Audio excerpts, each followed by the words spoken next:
Ading, ang ating adobong isaw ng manok. Yan, ano na rin yan. Kapit na rin maluto. Kulang lang natin mabuti. Ayun, may sabaw. Uy, nagpag na.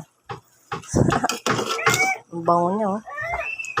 Yan, sino may paborito na itong mga ading? Paborito niyo ba to?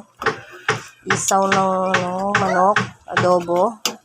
Papatuyuin pa natin yan para mas sumiksik yung lasa ng mga rekado niya. Ayan, o. Ilawan pa natin para kitang-kita nyo mga ading. Ayan, o. Diba? Sarap. Ayan, o.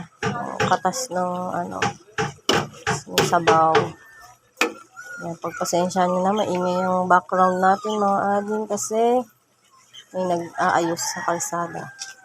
Tabing kalsada lang kasi kami mga ading, kaya yan. Pasensya nyo na aking background. Wala nang edit-edit pa mga ading, kaya yan. Diba? Maya, luto na yan. Kulang na lang natin mabuti. Ayan. Diba? Adobong isaw ng baboy.